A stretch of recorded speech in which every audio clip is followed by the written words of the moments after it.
Welcome back, everyone. Today we're talking about the nollie backside big spin. Before you try this trick, you want to have your nollie back 180s and your nollie shove-its down.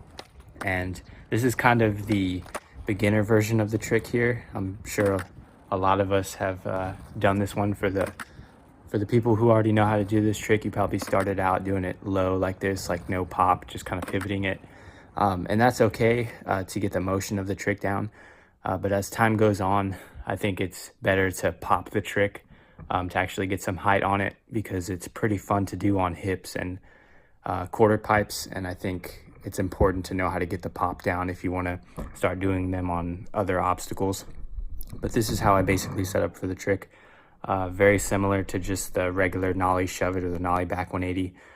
Pretty much the same stance here. This is how I like to do it. I put my front foot in the pocket, back foot with the toes hanging off a little bit, and I just wind up like I normally would for the nollie backside 180, and just add a little bit more oomph in the front foot. Just add a little bit more of a shove in there than you normally would to get it going 360, just to get some more effort on the shove it, and just begin the nollie backside 180. And it tends to, as it spins around, it tends to catch the back foot. And that's what you're looking for when you get them down more, when you get more pop in it. You'll realize that it wants to catch the back foot more.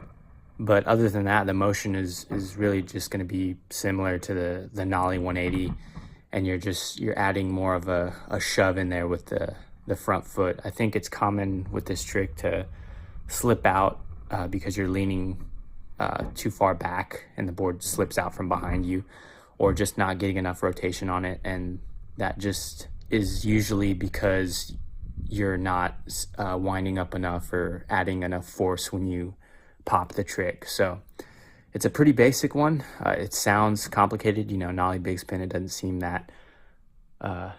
seem too easy, but it's easy to get used to the trick by doing the beginner version. Just kind of doing that little shove it with a pivot, and kind of expanding on that by adding more pop to it and adding more force to it.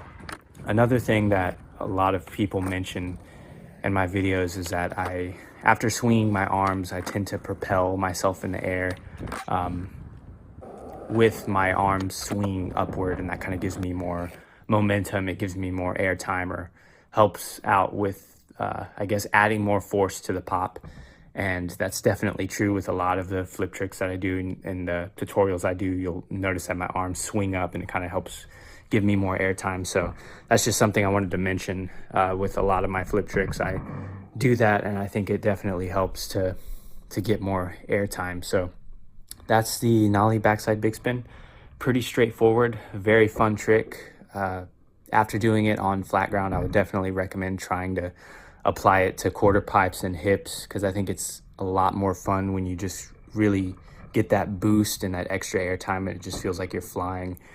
And the board's just spinning like a helicopter under you. It feels really cool. So I'm kind of running out of flip trick ideas.